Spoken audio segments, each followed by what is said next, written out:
just over the hill from the strip of hotels that overlook Acapulco Bay. An all too common sight. Heavily armed police and a forensic team.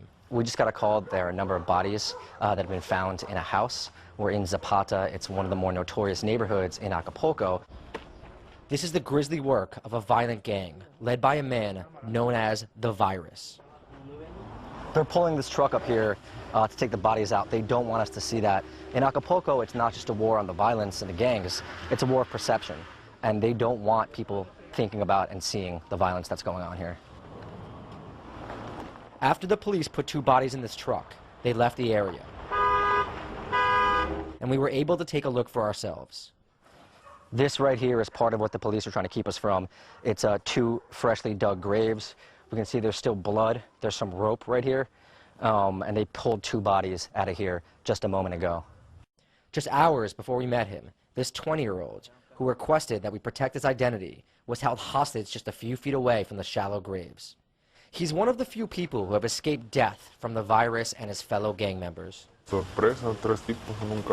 After a day at work, 3 people came and covered me and took me by force and started firing gunshots everywhere. They hit me and took me to a house where there were lots of other captured people. They hit me again and again. They said they were going to kill me, and they had already buried 4 people in the backyard. What are you going to do now? Do you feel safe enough to go back to your neighborhood? No, I don't. What I want more than anything is to leave Acapulco. There is no peace or security here. 2017 just marked the 5th straight year that Acapulco has been Mexico's most murderous city. But it hasn't always been like this. Come fly with me, let's fly away. The city gained prominence in the 50s and 60s as a tropical paradise for celebrities and millionaires alike. The Kennedys, John Wayne, Elizabeth Taylor, all were regulars. Sinatra even mentioned one of his favorite vacation spots in Come Fly With Me. And we'll beat the birds down to Acapulco Bay. But as the violence shot up over the last decade, international tourists have been frightened off. Mexicans like Iro and Sandy now make up the bulk of those vacationing here. And have you guys seen anything that would make you concerned about being here? No, everything is very calm and we have had fun. The last 3 days we have spent here, nothing has happened. Protecting tourists is extremely important for the city.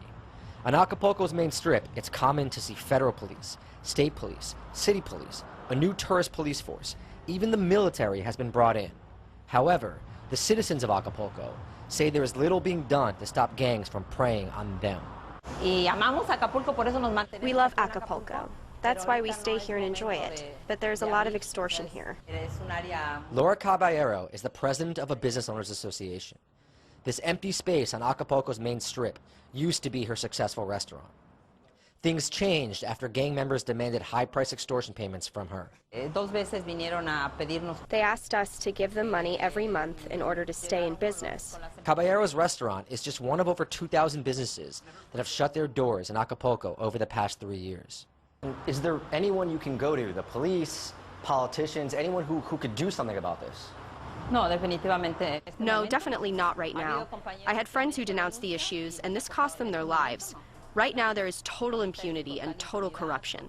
The fragmentation of gangs in Acapulco is so big that we don't know exactly how many there are.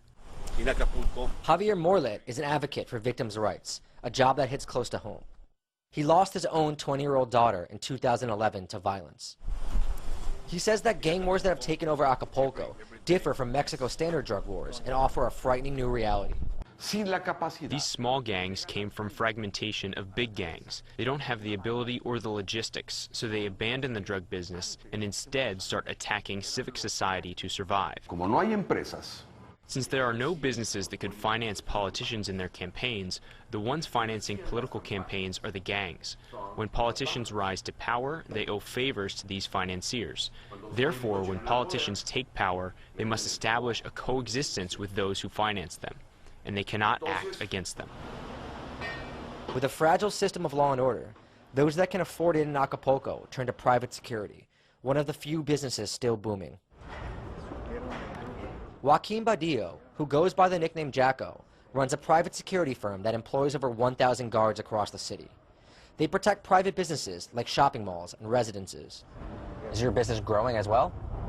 Yes, I have to say that, but this crime of extortion growing because not all the people have the money to pay the private security. So they prefer to pay the extortion because it's cheaper.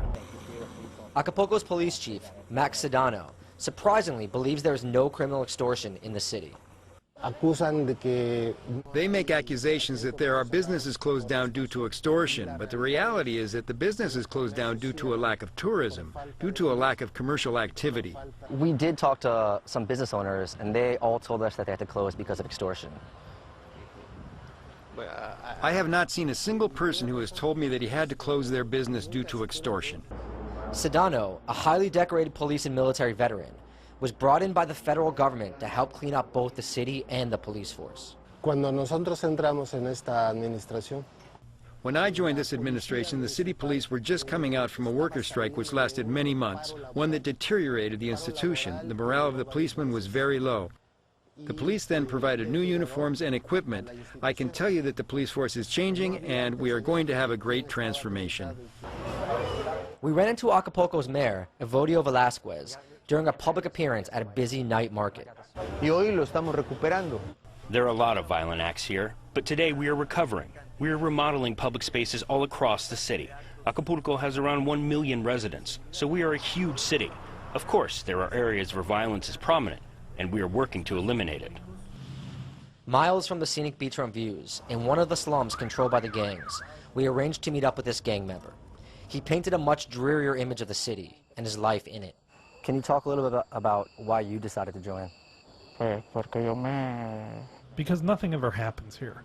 At first I was simply working with drugs, but then I became a person who liked drugs, and now I need them to do everything. How do you feel when you see, maybe a politician on TV talking about how Acapulco is an amazing place to come on vacation, how it's like paradise? They're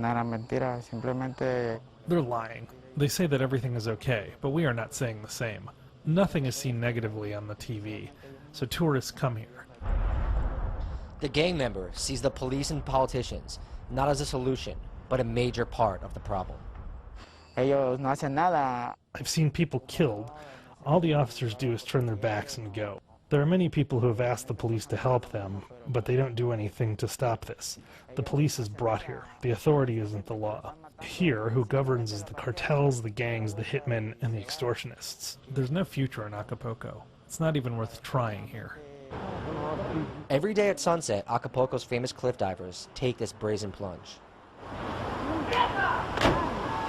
But it's the city itself that will remain in freefall until it can finally control its crime and violence. For the PBS NewsHour, I'm Danny Gold in Acapulco, Mexico.